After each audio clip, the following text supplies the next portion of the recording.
si tu la manques, à la pétanque. Bon, vous vous dites, ok, on est dans les sports, c'est l'été, donc on va parler soit de pétanque comme vous l'entendez, soit de beach volley. Eh bien, pas du tout. Pas du tout. Grégoire a trouvé beaucoup plus original. Alors attention, ça ressemble au bowling.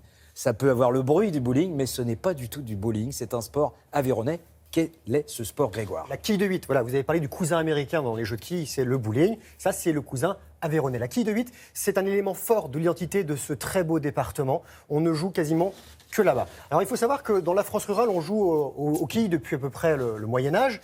Et jusqu'au début du XXe siècle, on jouait à Espalion et en Aveyron, à peu près comme partout ailleurs. En gros, on envoyait une boule sur des quilles pour les faire tomber. Sauf qu'à Espalion, un jour, on a eu une idée de prélever une des quilles qui était debout pour en faire une quille joueuse et qu'elle devienne un projectile propulsé par une boule. Voilà, c'est là qu'on complexifie un petit peu le jeu. Alors, les Aveyronnais qui ont émigré à Paris ont décidé de codifier ce sport en 1912. En 1936, ils se fédèrent. En 1970, il intègre les écoles. Il rentre dans le milieu scolaire en Aveyron. Donc, il renaît. Et il y a des écoles de quilles, il y a des femmes qui commencent à jouer. Et aujourd'hui, c'est vraiment le deuxième sport après le football là-bas. Tout le monde joue aux quilles. Il y a des quillodromes. Les boulodromes, c'est pour jouer aux boules. Les quillodromes, c'est pour jouer aux quilles. Alors, on joue beaucoup à Paris, parce qu'il y a des Aveyronnais à émigrer, notamment Porte de Saint-Cloud, si vous allez les voir. Vous dites la quille de 8, ça sous-entendrait qu'il y a une quille de 6, une quille de 12 Parce qu'il y a 9 quilles, on en enlève une, ça fait 8. Ah bah voilà, bien sûr, je suis bête. 9 moins 20, ça Quille de fait 8.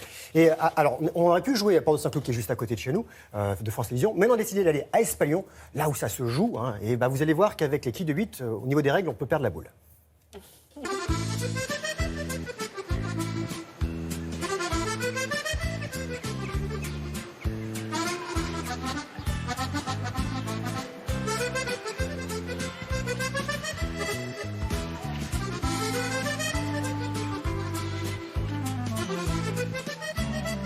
Jean, j'ai un quillou, j'ai une boule, on peut enquiller.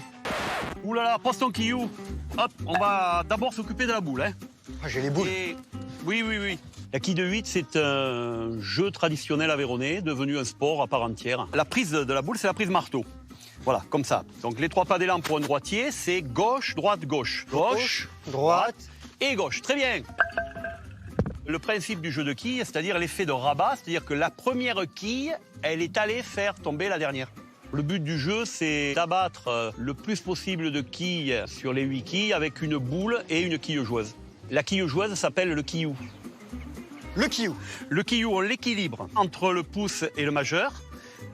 Ensuite, on va placer le quillou au-dessus de l'impact de la boule. Gauche, droite et gauche, et on frappe. Gauche, droite, gauche. Ah, j'ai tout lâché. Alors, il ne faut pas lâcher la boule. Faut pas lâcher la boule. Les quilles sont toutes en bois de hêtre. La boule est en bois de noyer. Elle mesure 28 cm de diamètre maximum et elle pèse entre 4 et 6 kg. J'ai fait 2 coups en un. On a envoyé le quillou et la boule, on requille. Je quille la bonne. Ça, c'est la bonne quille?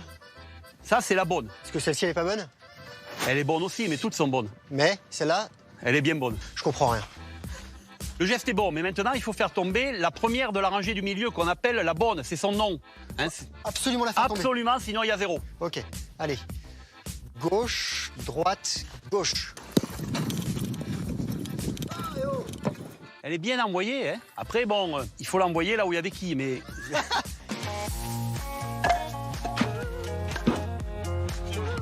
C'est téléguidé, ça.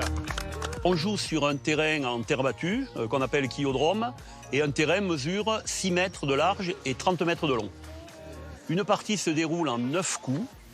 On joue d'abord à 1 mètre avec la boule, puis 2 fois à 5 mètres, 3 fois à 10 mètres, 2 fois à 15 mètres et 1 fois à 20 mètres.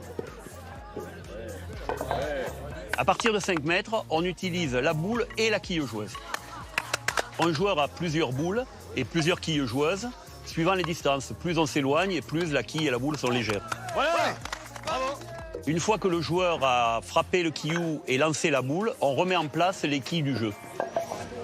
Attention, fais ça bien parce qu'à un certain niveau, c'est scientifique le quillage. Là, elle doit pencher vers l'extérieur. Tu cales avec le sable. Je cale avec ce que je peux, ouais. Ah, pardon. Parfait. Le score maximum théorique que peut réaliser un joueur est 80. Le record est de 68 quilles. Un bon joueur tourne à 50 quilles. Si on est bon au bowling, je ne sais pas si on est bon au quilles, mais si on est bon au quilles, on est bon au bowling, ça aide. Les premiers champions de France ont été pratiquement que des joueurs de quilles. Super, parfait, parfait. Ouais, super. Merci. 6. Ça te fait 10 quilles déjà. C'est bien parti. On imagine typiquement qu'en fait, un jour, il y avait un joueur peut-être qui était un petit peu appris un truc en disant je vais prendre Nike, et puis voilà, ça devient un sport. Et là-bas, tout le monde joue. Alors, je voudrais remercier les joueurs du sport qui Espagnolaise et qui de 8 Saint-Côme qui étaient là pour jouer avec moi. Bon, il n'y a Alors, pas vous des voulez- accidents parce que regardez, ça pèse quand même ouais, une tonne. jusqu'à ce 8 truc, kilos. là. Tiens, C'est voilà, relativement Henri, lourd. faites-moi passer. Alors, la un portée petit comme ça, c'est bien, mais après, il faut la lancer, cette boule. ouais. Ouais. Alors, évitez de la lancer sur le plateau. Ouais. Alors, si vous voulez voir de la quille de 8, à Rodez, championnat de France par équipe, c'est le 6 août. Le 10 août, c'est du côté d'Espalion pour la Coupe de France. Et après, à Rignac pour le championnat de France individuel. Voilà. Ah bah, on va y aller. Faut y aller. on Non, va y aller. c'est vraiment très Et simple. alors attention, pour prendre la quille, il faut avoir des ongles impeccables.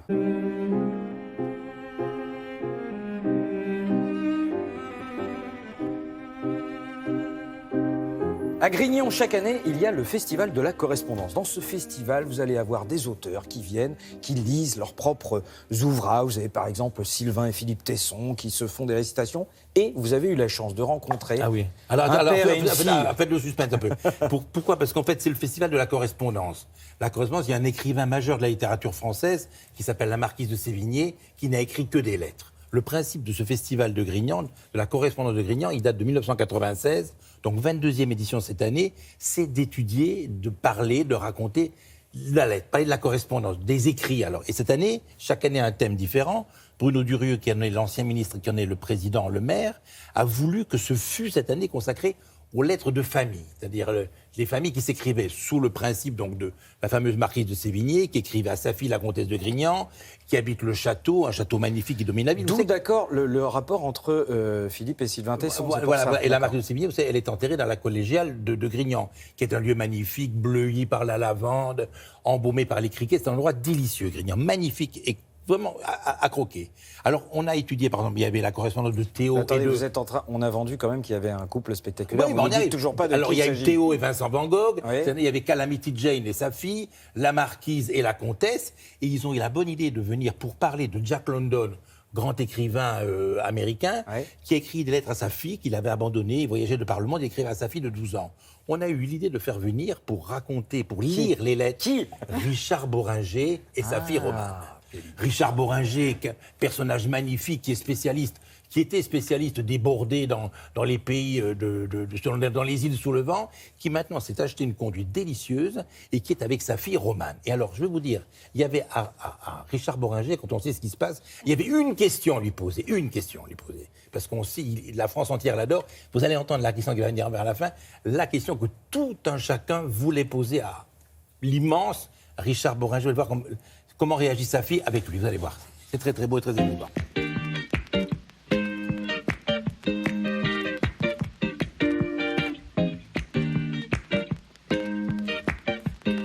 C'est charmant ici, c'est charmant. Je me fais l'impression d'être un ours dans un magasin de choses précieuses, ce que je suis d'ailleurs, un ours. Mais voilà, c'est 3 jours magnifiques avec ma fille. C'est un festival assez formidable où justement on est hors d'un spectacle, mais on découvre des correspondances. Et la correspondance, c'est quelque chose d'assez beau qui laisse souvent découvrir des parties très intimes de gens qu'on connaît par leurs œuvres, mais peu par leurs échanges personnels. Et là, l'idée est venue de Jérémy Nittmann, qui met donc en place cette lecture. On lui a proposé cette correspondance entre Jack London et sa fille. Il se trouve que moi, j'ai découvert Jack London par mon père quand j'étais enfant. Donc c'était très lié à notre relation. Donc j'étais très enthousiasmée par cette proposition. Dis à maman, de ma part, que les perles et les bagues et tout ce que je t'ai envoyé est pour toi. Tu peux les porter maintenant. N'attends pas d'être plus âgé. Quand j'étais petit, j'adorais les bonbons. Je n'ai jamais eu de bonbons. Ensuite, lorsque j'ai grandi, on m'a dit que je pouvais manger tous les bonbons que je voulais. C'était une idée assez jolie, que Richard et moi puissions les dire ensemble. On a assez peu l'occasion de trouver des textes qui nous permettent de nous parler sur scène. On l'a pas fait souvent, et c'est arrivé une fois avec une pièce qu'on a jouée qui s'appelait J'avais un beau ballon rouge. Tu veux que je te donne un coup de main? Ah non. Laisse-moi finir ça, hein. Va faire ta guitare, toi. Là, la chose, elle est doublement magnifique pour moi. Ça veut dire Romane et London. Mais j'étais plus vieux, et mes dents s'étaient gâtées, et je n'ai jamais pu manger. J'étais nourri de London depuis plus de 60 ans, hein, donc c'est peut-être même grâce à lui que je me suis mis à écrire avec volonté et âpreté, quoi. C'est la correspondance entre ce grand homme, un grand penseur, grand batailleur, grand voyageur, dont on voit à travers ses lettres à sa fille qu'il fut un père un peu absent, assez exigeant, assez dur, mais dont l'enseignement retentira très longtemps dans la vie d'adulte de Joan London, qui à son tour deviendra, elle, une femme assez engagée, très féministe. J'ai découvert aussi son combat contre ces démons qui sont... Ouais, c'est un homme qui a connu la forêt, les sous-bois, les Indiens. Il est pas, c'est pas un tendre, hein, c'est pas un... Simplement, il est touché, profondément touché par l'injustice, quoi. Les gens vous aiment beaucoup, chacun sait que vous avez été très fatigué. Comment va aujourd'hui votre santé? Elle va aller comme un bateau. Elle est comme un bateau qui passe de l'eau, du courant à l'eau paisible. Il dépend des jours, il dépend de... Voilà, mais elle va. Et là, regardez, en chair et en os. Oui, c'est en chair. Beau comme tout, regardez. Mais on verra ça à l'automne. Merci à tout le monde. Merci de votre diligence. Alors, Bien voilà, en pleine forme. Ils étaient mis en scène par Jérémy Lippmann. Mais moi, ça m'a même mis la larme à l'œil parce que c'était émouvant de voir. C'était le émouvant, chapeau. surtout Mais de le voir il en va pleine bien, forme. il va bien pour le Exactement. moment. On lui souhaite un bon rétablissement. Bravo. Exactement.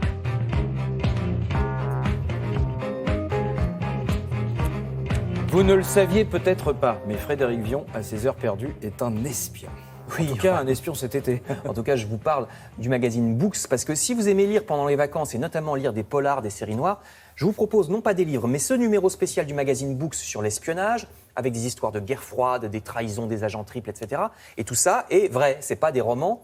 Vous découvrirez dans ce numéro, par exemple, les secrets de la CIA. CIA, dont le magazine nous dit que c'est l'agence de service secret la plus nulle du monde.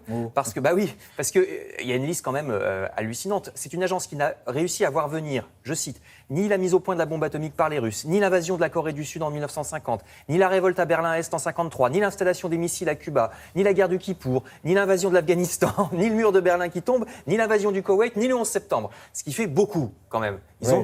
Et c'est une manière de voir les choses. On peut peut-être retourner en disant qu'au contraire, il y a un certain nombre d'événements qui sont produits. C'est-à-dire que même le 11 septembre, on les a derrière. prévenus, ils ne nous ont pas cru. Hein. Alors, vous voyez à l'image la prise d'otage américain à Téhéran en 79, ce qui est aussi un gros ratage. Alors, les Russes s'en sortent beaucoup mieux. Vous allez voir une dame qui a été 20 ans espionne aux USA sous couvert de travailler dans l'immobilier, et ils sont assez peu repérés, les espions russes. L'Occident est infesté d'espions parce que chez nous, un étranger, ça choque pas trop. Tandis qu'un Américain ou un Européen qui habiterait dans un bled paumé de Russie, vous le repérez tout de suite. Vous voyez, donc c'est beaucoup plus difficile pour nous que pour les Russes qui viennent chez nous. Le magazine aborde toutes La les demoiselle époques. était donc agent du KGB, là.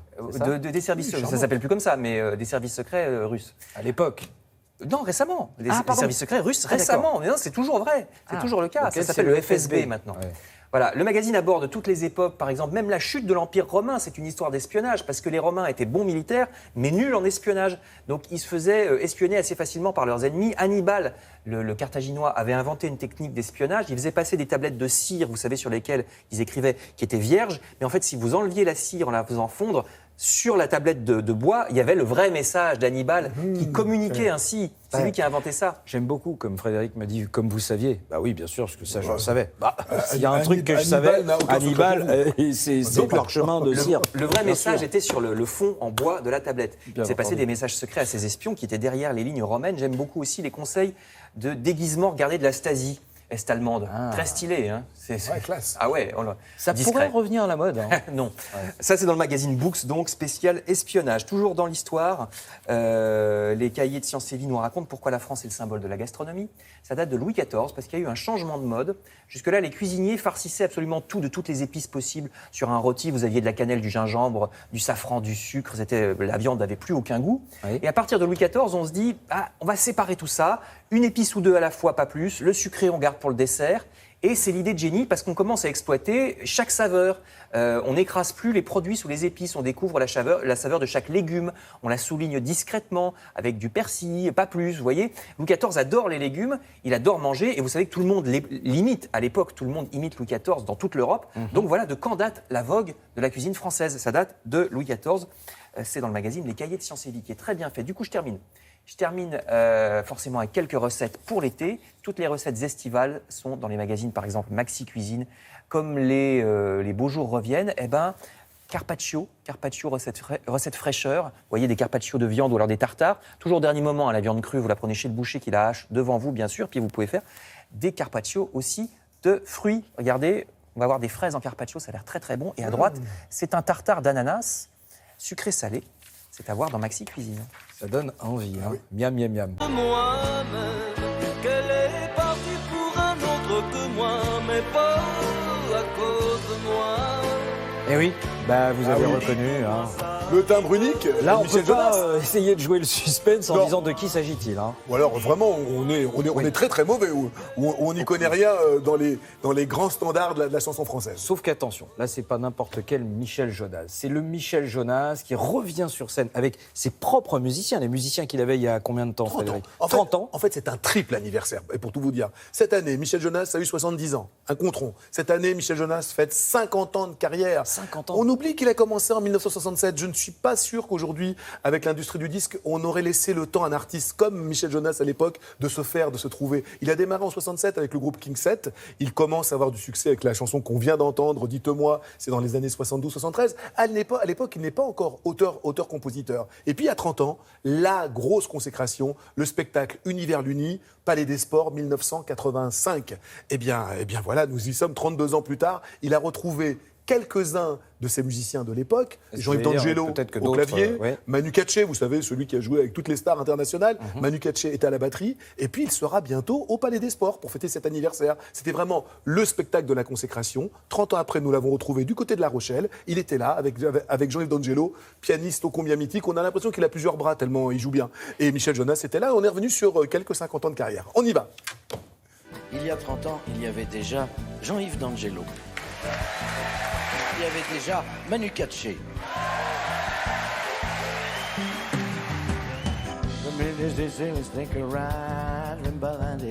Michel, vous retrouvez avec tous ces musiciens que vous avez donc connus il y a quelques 30 ans. C'est quoi, c'est une cure de jouvence pour vous? C'est pas si simple, mais presque. Hein. Chaque fois je dis ça, mais c'est vrai. C'est vraiment comme si on s'était jamais quitté. Quoi. Enfin, I wanna go to Mama Goose.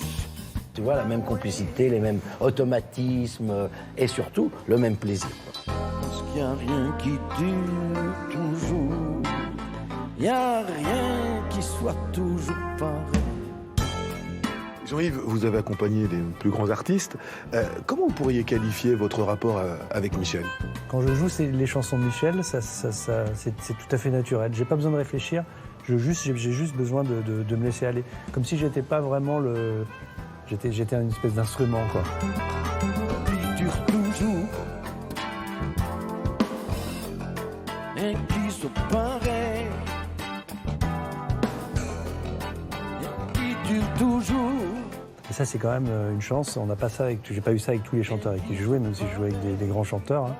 Mais il y a une espèce d'évidence. D'évidence, c'est naturel, voilà. Comme si ces morceaux, vous les aviez toujours connus. Oui, comme si je les avais composés presque, alors que c'est lui qui les compose. Non, ça tombe sous les doigts, c'est naturel.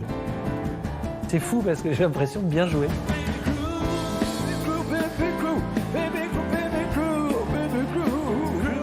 Quant au hasard d'une rediffusion, vous retombez à la télévision sur l'une de vos premières télés, je pense notamment à La Rencontre. Qu'est-ce que vous avez envie de lui dire à ce jeune homme chevelu et bouclé que vous voyez dans l'écran? Entre dans ma vie, n'aie pas peur. Je pense que quand j'avais cet âge-là, quand je débutais, etc., je crois que je savais ce qui allait se passer. Tellement je voulais que ça se passe comme ça, c'est-à-dire que je voulais vivre de mon métier, je pourrais lui dire, tu vois, tu t'étais pas trompé.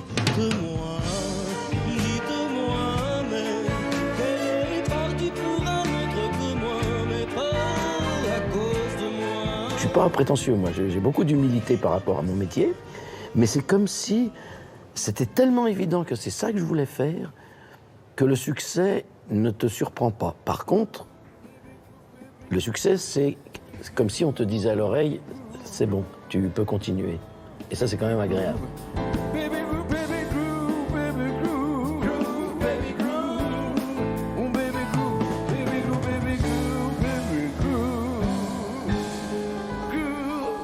Oui, il a encore une forme absolument olympique. Mais 70 printemps, là, c'est vraiment des printemps. Son batteur, Manu Katché, que vous n'avez pas interviewé. Jean-Yves D'Angelo, Jérôme Regard, qui était à la basse. Vraiment, des musiciens absolument extraordinaires, au sens étymologique du terme. Et puis, voilà, ça fait plaisir de voir que ces gens-là, 30 ans, 32 ans, effectivement, continuent un petit peu à jouer. Et vous avez l'impression que la passion, c'est quand même la meilleure cure de jouvence qu'il soit. La preuve, on vient de le voir, quoi. Alors, 2 tournées. Une tournée en duo Jean-Yves D'Angelo et Michel Jonas, et puis cette tournée Michel Jonas Quartet, qui sera donc, je le répète, le 15 septembre prochain, un événement au Palais des Sports. Pour ceux qui, comme moi, étaient en culotte courte, avaient vu Univers l'Uni en 1984 et 85, et on va être vraiment fou de joie de retrouver tout ce petit monde-là sur scène quelques 30 ans plus tard. Voilà. Merci beaucoup. Sur le web, Olivia va faire du sport, mais attention, oui, aussi. Sous l'eau, hein, c'est ça? Sur l'eau, du stand-up paddle. Vous savez, ce sport qui existe depuis toujours, puisqu'il est aussi vieux que le surf finalement, mais on l'a découvert, il s'est démocratisé qu'il y a quelques années. On voit de plus en plus de gens, quand on est en vacances, debout sur leur planche. Ça plaît beaucoup. Alors si vous aussi, vous souhaitez tester, je vous propose de découvrir cette plateforme. Elle s'appelle Ocean Ride et vous allez trouver partout en France des loueurs de stand-up paddle, où que vous vous trouviez. Vous tapez l'endroit où vous êtes et vous allez trouver un endroit où aller louer un paddle. Il y a 50 000 pratiquants réguliers. Alors le chiffre l'été, il explose littéralement puisque beaucoup de gens veulent essayer. C'est vrai que c'est accessible, c'est ludique, c'est écolo. Et d'ailleurs, puisque c'est écolo, la plateforme, elle ne se contente pas de recenser les loueurs. Elle va aussi vous permettre de récupérer un kit de collecte de déchets. Et si vous rapportez vos déchets là où vous avez loué, vous allez avoir une demi-heure gratuite de paddle. Vous voyez, ça lie l'utile à l'agréable. On ne va pas rappeler qu'il y a 25 millions de tonnes de déchets plastiques qui échouent dans les océans chaque année. Donc voilà. Non, on ne va pas le rappeler, mais si, quand même, un petit peu aussi. Parce qu'on vient de le faire. Travail musculaire, ça donne pas de... Ah bah oui, parce que là, c'est les abdos. Toute la ceinture abdominale. Et en plus, c'est bon, c'est approuvé par Christelle Balestrero. Donc, forcément, on va y aller.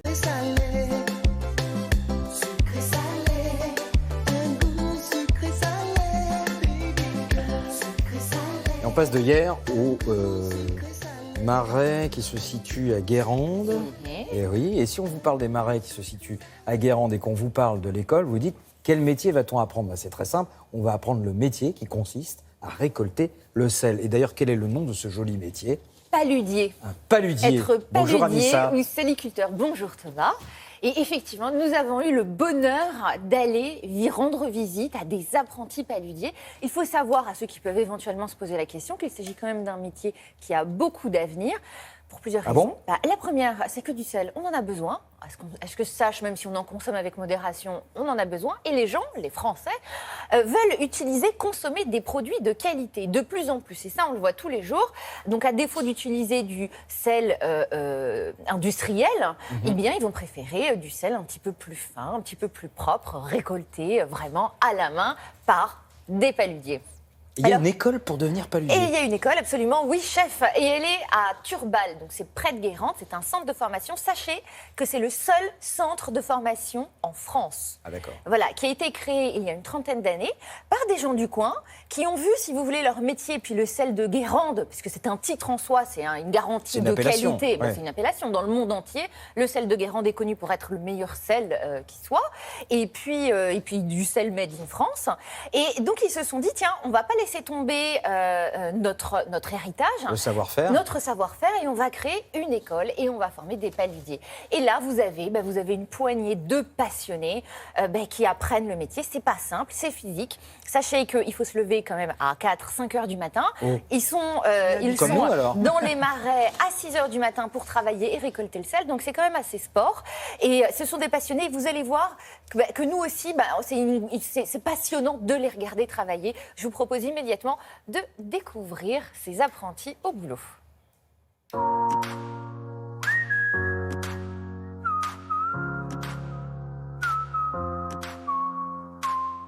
Il y a plusieurs façons d'apprendre le métier de paludier. Soit on l'apprend de père en fils ou par relation de façon un peu empirique, soit on peut l'apprendre via un centre de formation. Et nous sommes le seul centre de formation à proposer cette spécialité de saliculture. Les stagiaires sont à proprement parler à 100% de leur temps sur le terrain depuis le début juillet.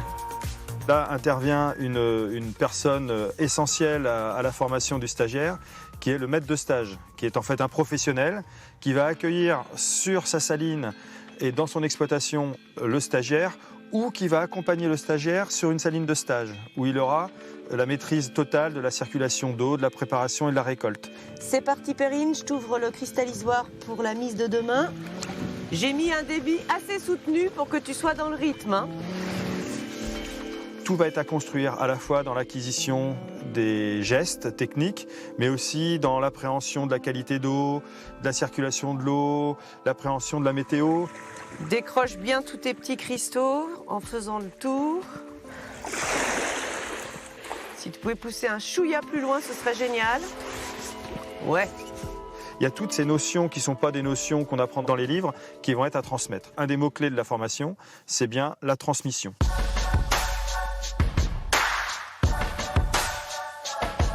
Ouais, sois bien délicate pour pas crocher le fond avec le fil de ton outil. Sinon, l'argile va ressortir. Impeccable. Là, c'est bon. Un petit coup de l'autre côté. Voilà. Attention sur les côtés, c'est très mou. C'est bon, le sel est blanc. Hop, on retourne un petit coup l'outil. Et là, on rapproche encore les reliquats de sel sans abîmer les fonds. Et là, on a une jolie petite prise à remonter tout à l'heure. C'est pas grave s'il en reste encore un petit peu plus loin, parce que ça va t'épuiser d'aller chercher trois cristaux. On les laisse pour demain, impeccable. Une année de formation pour la saliculture, on essaye de la calquer sur le calendrier de production. Ce qui est essentiel, c'est d'avoir toujours le rapport au terrain. C'est-à-dire que depuis le début de l'année, qui commence fin novembre, début décembre, on va commencer en même temps des aspects théoriques, de formation scientifique, etc. Et en même temps, on va être sur le terrain pour commencer à faire les préparations des salines, pour arriver au bout de l'année, avoir réussi à la fois à faire les acquisitions théoriques et la mise en pratique de la préparation de la saline et de la production de sel. Ouh là, je vais vous dire, non seulement votre sujet il est magnifique, mais alors en plus... C'est apaisant, hein. Aïe, aïe, aïe, aïe, aïe. Dites-moi, une petite question. Vous savez qu'on a souvent la distinction entre le sel, le gros sel, la fleur de sel. Comment ça se passe, vous qui êtes allé sur place? Alors là, ce qu'elle récoltait, c'était du gros sel. D'accord. Ensuite, c'est une autre couche de sel qui devient la fleur de sel. Qui est plus fine. Et qui est effectivement plus fine et qu'on n'utilise pas d'ailleurs pour la même chose. C'est plus pour les salades, la fleur de sel. Le gros sel, vous allez l'utiliser pour toutes vos consommations alimentaires. Et c'est pour ça qu'elle est plus chère, alors, la fleur de sel. Parce qu'elle est beaucoup plus délicate à récolter. Déjà récoltée, puis même, vous avez plus en abondance du gros sel que de la fleur de sel. Et donc, cette école se trouve à Turbal, c'est tout près de Guérande, et on était bien évidemment dans les marais de Guérande. Merci beaucoup, Anissa. L'Amérique, je veux la voir et je l'aurai. L'Amérique. Bonjour à toutes et à tous. Si vous nous rejoignez, alors attention, vous venez de l'entendre, l'Amérique avec Myriam Sera. Pourquoi? Tout simplement parce que Myriam a décidé de nous emmener à Philadelphie. Alors là-bas, il y a un lieu absolument unique au monde. C'est une sorte de musée. C'est un ovni. Alors, c'est un ovni, hein. C'est un mélange entre l'art naïf. Enfin, c'est surtout, d'abord et avant tout, un artiste que vous allez nous présenter, Myriam. Bonjour. Un artiste, bonjour Thomas, bonjour à tous. Un artiste, un duo excentrique. Un artiste informel, natif de Philadelphie et qui contribue depuis plus de 40 ans à faire de Philadelphie vraiment une ville, une communauté créative et florissante. Je vous explique. Alors, contrairement à ce que vous allez voir et ce que vous pouvez croire en découvrant les œuvres d'Isaiah, Isaiah est quand même diplômé des Beaux-Arts de New York. Voilà, ça c'est une de ses fresques. Il connaît le monde de l'art par cœur, il connaît les artistes par cœur, les artistes classiques. Mais ce qu'il va nous proposer, lui, c'est un univers tout à fait délirant, un univers qui lui est propre, bien personnel. Et ce sont des œuvres qui racontent, si vous voulez, ses expériences, ses rencontres, ses voyages, son univers, sa vie. Donc ce sont des œuvres, voilà, on le voit Isaiah. Et à côté de sa mosaïque. Et lui-même le dit que c'est un excentrique. C'est pas moi, enfin je me permettrai pas de le dire, mais c'est vraiment ça. C'est un personnage. C'est un personnage qui, à travers ses œuvres, alors c'est des œuvres qui sont composées de mosaïques, mais pas que. Beaucoup de matériel de récupération. Ça peut être des toilettes, des roues de vélo, des poupées, voilà, des petits messages aussi en hommage à l'art, en hommage à sa femme, en hommage à sa mère, en hommage à tout le monde, à des artistes qui ont été visionnaires comme Marcel Duchamp par exemple.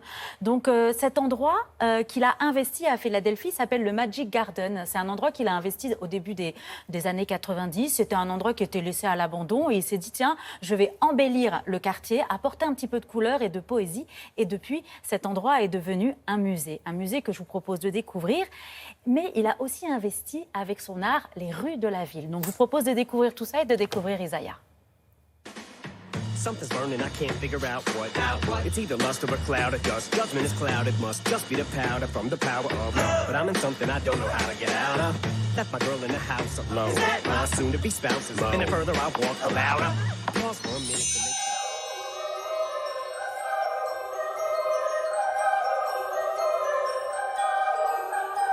This is not a crazy house. Ce n'est pas une maison de fou ici, bien au contraire. C'est un endroit qui a été imaginé pour que les gens s'y sentent bien, un peu comme chez eux. C'est comme un jardin d'Éden. Mais c'est aussi un joyeux bordel, composé de briques et de brocs, de poteries cassées, de bouteilles. Marcel Duchamp m'a beaucoup inspiré, parce qu'il avait beaucoup de choses à exprimer, bien qu'il ait peu produit. Il m'a fortement inspiré. Life is all about you. And not at all about you. Voici mon autoportrait. Je tiens dans mes mains mes outils de travail, ma lime, mon tournevis, mon marteau, ma perceuse. Parce que l'idée à l'époque était de construire une maison. Je travaillais comme un ouvrier. J'ai donc voulu représenter cet autoportrait avec les mains d'un ouvrier, les bras d'un ouvrier, comme le dieu hindou Shiva. Je me représente sous différents aspects. J'aurais aussi pu me représenter en train de réaliser des choses incroyables, impossibles à faire dans la vie réelle. J'aurais pu voler comme Superman.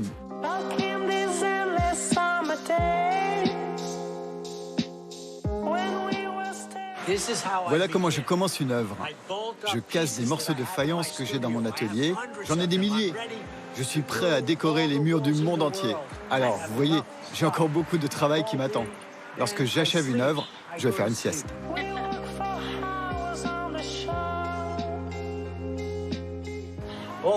Toutes ces femmes représentent ma mère. Elle avait pour habitude de me crier dessus. Viens prendre ton petit déjeuner. En tant qu'artiste, je me sens irrationnel. Je suis excentrique en fait. C'est peut-être la clé de ce qui se passe dans ma tête. Et justement, ma tête, on la retrouve depuis toujours dans mon travail. J'ai réalisé des milliers, voire des millions de visages me représentant.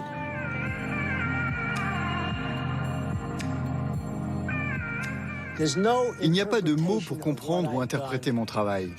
C'est comme un grand livre ouvert que chacun peut feuilleter à son rythme. Mes œuvres sont des expériences. Il faut venir ici pour les ressentir. Mon travail parle à vous tous, quelles que soient vos origines. Mon travail parle aux esprits. Alors, il y a un jardin, puis il y a un nain de jardin dedans avec son petit bonnet rouge exceptionnel. Vous me disiez que Philadelphie, quand même, est très connue internationalement pour son travail sur les murs. Voilà, Philadelphie, c'est vrai qu'à une culture unique d'art mural. À Philadelphie, quand vous vous baladez dans la ville, on compte pas moins de 3500 fresques murales de peinture uniquement et 200 œuvres d'Isaiah que vous venez de découvrir à travers la ville. Donc c'est vraiment une culture à Philadelphie de décorer la ville d'une manière artistique et justement informelle. Et je fais juste un petit clin d'œil à un artiste qui s'appelle Raymond Isidore avec la maison Picassiette qui est dans le même genre et qu'on peut visiter du côté de Chartres. Du côté de Chartres. Bien entendu, vous retrouverez les détails eh bien, sur notre site, sur votre site préféré de Télématin.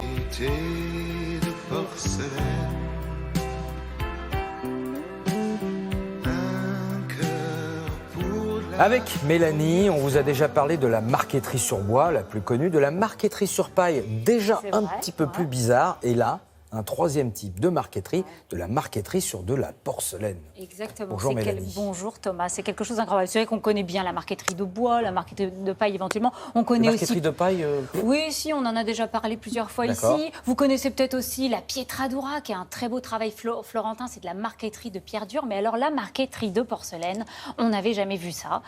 C'est vraiment quelque chose d'extrêmement rare, très très peu répandu. Pourquoi ? Eh bien tout simplement parce que cette technique de marqueterie de porcelaine a été brevetée en 1849, on est en plein Second Empire, et seul son inventeur, Julien Nicolas Rivard, avait le droit de la mettre en œuvre. Alors Rivard, ça ne vous dit sans doute rien Thomas, c'est normal, mais en fait c'était un ébéniste très important du Second Empire. Donc il travaillait déjà la marqueterie sur le bois. Exactement, il recevait de nombreuses commandes de la part de la haute aristocratie de l'époque, et puis surtout, il avait des commandes de Napoléon III et de la princesse Eugénie, qui raffolaient de ce type de marqueterie. Alors on a retrouvé quelques objets qui leur appartenaient, ça c'est d'ailleurs le porte-document de l'impératrice Eugénie. C'est Second Empire, ça. Ça, on est dans les années 1850, là, à peu près. Regardez, donc c'est sur velours, parce que Rivard incrustait sa marqueterie sur tout type de matériaux. Et ça, c'est le porte-document qui appartenait à la princesse Eugénie. Elle l'avait offert au régisseur du château de Fontainebleau, et c'est sans doute par ses descendants qu'il est arrivé jusqu'à nous. Mais ça, c'est vraiment un objet très rare, et on voit bien la technique, là, qui est absolument incroyable. Ça vous donne une bonne idée de l'expo que vous allez voir maintenant.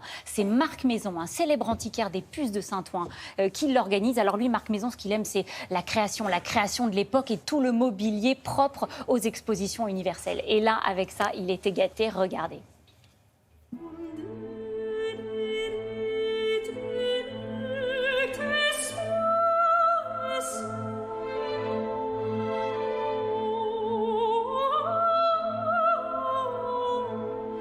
Cette exposition à la galerie nous présente les œuvres de Julien Nicolas Rivard, qui est le créateur de la marqueterie de porcelaine qu'il a mis en œuvre sous le Second Empire.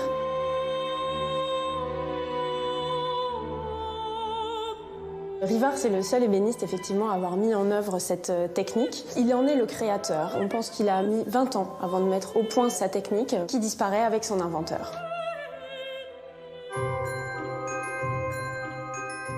L'idée avec Rivard, c'est de faire un fort contraste entre les couleurs très fraîches et très chatoyantes de la porcelaine et un fond plutôt sombre. Donc souvent, il utilise du poirier noirci, du palissandre, de l'acajou. Aujourd'hui, il y a très peu d'œuvres connues, l'œuvre la plus importante étant le cerf-bijou de l'impératrice Eugénie, qui est aujourd'hui au château de Compiègne, et l'empereur Napoléon III apprécie beaucoup cette technique qu'il qualifie de délicieux procédé. Et on sait que Rivard va livrer une table en marbre incrusté pour le Palais des Tuileries en 1857. Bien entendu, aujourd'hui disparu.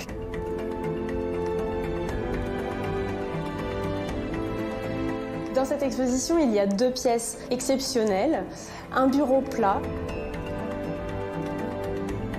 C'est un bureau qui est exceptionnel parce qu'il a 3 signatures. Au revers du plateau, on a la signature de Rivard. Sur les fleurs, il y a la signature du peintre de fleurs qui est Guéroux et la date de 1853. Et enfin, sur la serrure, il y a la signature de Tahan, ébéniste breveté de l'empereur, et la date de 1856. Donc on sait que c'est un meuble qui est réalisé entre 1853 et 1856. Hold me close and hold me fast. The magic spell. La deuxième œuvre importante de cette exposition, c'est le coffret à bijoux qui provient de la collection d'Elsa Schiaparelli, qui est une figure de la mode très importante des années 1930. On pense que ce qui a plu à Elsa Schiaparelli, c'est la présence des roses sur le plateau, puisque la couleur préférée de Schiaparelli, c'était le rose shocking.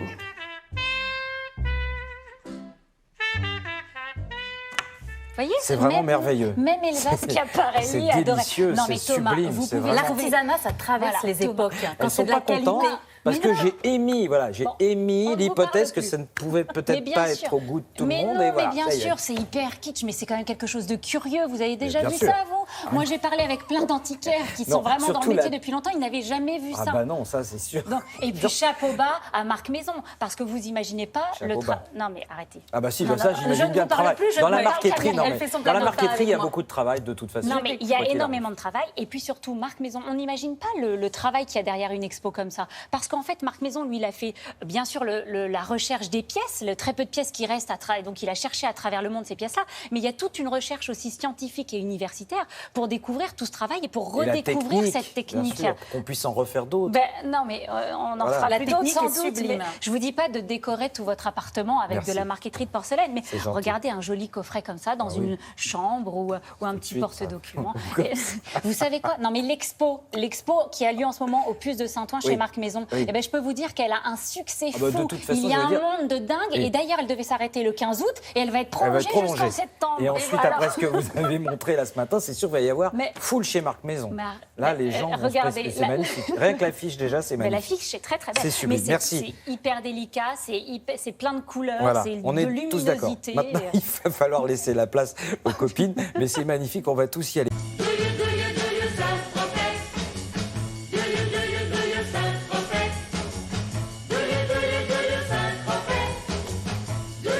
Bon, on va pas se mentir, l'été, l'actualité est parfois un petit peu plus calme, et donc on vous fait des sujets sur les vacances des stars. Ça revient, c'est ce qu'on appelle un marronnier. Le marronnier, vous savez, c'est cette petite fleur qui pousse toujours à la même époque. Donc, dans le langage journalistique, c'est un sujet qui revient régulièrement. Mais là, attention, Marie Mamdioglou, elle nous a fait les vacances des stars, mais il y a 50 ans. Bonjour Marie. Bonjour Thomas. Alors, Eh ben il y a oui. 50 ans, c'était pas du tout comme maintenant. C'est sûr, c'était pas comme ça, c'était, on va dire, beaucoup plus tranquille. Mais moi, j'ai vraiment vu ça, en fait. C'est ce qui m'a frappé le plus, c'est que finalement, toutes ces stars, toutes ces célébrités des années 60, elles aimaient se retrouver en famille, entre amis, être vraiment à l'écart de tout. Et c'est vrai, vous allez voir Georges Brassens, par exemple. Lui, Georges Brassens, il adorait se retrouver à Sète. C'était la maison dans laquelle il avait grandi. Il aimait faire du bateau et aller à la pêche avec ses amis. Ça, c'était son truc. Lui, des finesses, lui, il adorait aller à la campagne. Vous savez, il avait un joli château dans le Loiret et il adorait jardiner. Et une autre grande célébrité, évidemment française toujours, Lino Ventura. Tiens, Lino, où est-ce qu'il passait ses vacances? Eh ben voilà, où est-ce qu'il passait ses ça, vacances, c'est une Lino? Bonne question. Il est au Cap Ferret. Non, j'en sais rien. Au Cap Ferret. Non, c'est vrai. Oui. J'ai reconnu le tronc. Eh ben c'est ça. C'est pas vrai. Ah mais oui, Ah, il mais est j'ai un bol. resté fidèle jusqu'à sa mort en plus. C'était là où il allait et il disait il y avait un truc qu'il pouvait ne pas faire quand il partait en vacances, c'était jouer à la pétanque. Ça c'était son truc, la famille, rester tranquille, les amis. Il disait boire des coups, bouffer. C'était ses mots, hein, c'était vraiment ça. Et vous allez voir, ça fait du bien. C'était vraiment les célébrités à l'époque, elles étaient plutôt très discrètes. Ça fait vraiment du bien. Regardez. Thierry Leluron, que faites-vous pendant vos vacances? Et je passe ma vie à regarder en l'air. Dites-moi, Georges Brassens, vous venez souvent ici, dans la maison de vos parents? Eh bien, je viens à peu près chaque année. Je viens passer un mois. C'est ici que vous êtes né? C'est ici que je suis né, à l'étage au-dessous. C'est l'alzor de la marine et de toutes nos petites chéries. On accoste, mais on devine, ça sera pas le paradis. Les vacances sans pétanque, c'est pas possible, ça. Enfin, moi, je le conçois pas. Tonio, pas par là, c'est ici qu'il faut jouer. Vous constaterez que l'Hercule du cinéma français ne redoute pas l'effort physique. Ah non, je veux pas vous le donner. Bref, comme vous voyez, une journée de vacances de Lino Ventura ressemble étrangement à n'importe quelle journée de vacances de Monsieur Tout-le-Monde. Je commence seulement à pouvoir y aller un petit peu maintenant, parce que je commence à pouvoir enfin équilibrer mes films, c'est-à-dire les équilibrer 1 ou 2 ans à l'avance. Comme ça, je me réserve un petit coup de mois d'août, un petit coup de septembre. Et vous aimez les vacances au mois d'août? Ah bah je pense bien, mais je les aime toute l'année, moi. Aujourd'hui, je m'ennuie de toi. Alors je fais les premiers pas. Une autre fois, ce sera toi. Oh, c'est toi que j'aime. Et vous appelez ça des vacances? Non, c'est pas toujours comme ça. Ah. Non, en principe, je pars en bateau le matin vers 9h. Oui. Je nage, je fais de la plongée sous-marine. Et puis l'après-midi, je prends les bains de soleil sur la plage. Et puis le soir, vers 10h, je me couche. L'attrait exercé par la côte basque prend à cette époque de l'année de telles proportions que se pose, pour une vedette qui veut profiter des charmes de Biarritz sans être étouffée par ses fans, le délicat problème de l'isolement. Mais c'est bien connu, le purgatoire commence sur une île déserte avec la soif. Ayachu, ayachu, au son des guitares viennent filles et garçons. Tino Rossi, quelles sont vos distractions préférées? Ah, d'abord le bateau, hein. Le bateau, j'aime bien ça. Vous êtes en somme un vivant exemple de ce que la Corse est un paradis des vacances, en somme. Oui, je trouve que la Corse est le pays rêvé pour les vacances. Va petite Anne, va dessus de la cancare, ticotane avec au passera. Il aime ça, hein.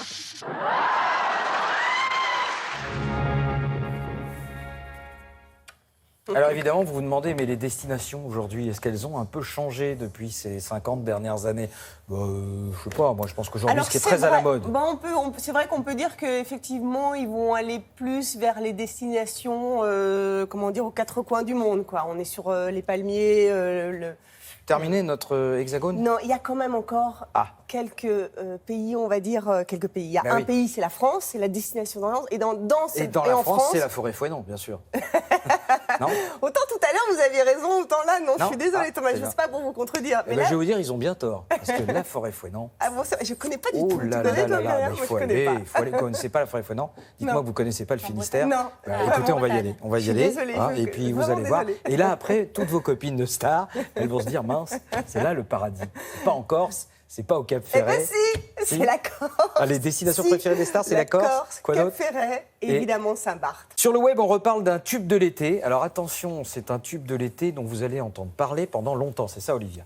Oui, et où que vous soyez en vacances, vous allez y passer. Il y aura un peu de Porto Rico dans les vacances avec Despacito. Vous m'en voulez déjà, je sais, parce que quand elle rentre dans la tête, on ne sait pas quand elle en ressort.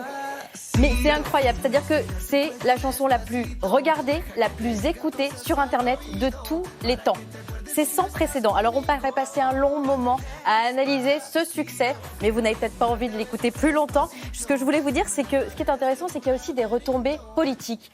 Au Venezuela, la chanson a été détournée par le président Nicolás Maduro qui a voulu faire la promotion des élections qui vont se tenir demain et qui sont très controversées dans le pays. Et donc, il a détourné la chanson, l'air de rien. Il s'est dit, tiens, ça marche dans le monde entier, ça va faire parler de moi. Sauf qu'évidemment, ça a provoqué un tollé en Amérique du Sud où le président est évidemment très contesté. Les deux chanteurs portoricains, ils ont tout de suite réagi, ils ont vivement critiqué sa politique, ils ont qualifié de dictatoriale. Le seul point positif, finalement, c'est que l'exposition de ces artistes, elle a permis de placer le Venezuela au cœur des discussions sur la toile et peut-être à certaines personnes qui ne s'étaient pas du tout intéressées à la situation, de s'y intéresser. Parfois, un tube de l'été langoureux, c'est donc moins anodin qu'il n'y paraît. Merci, Olivia.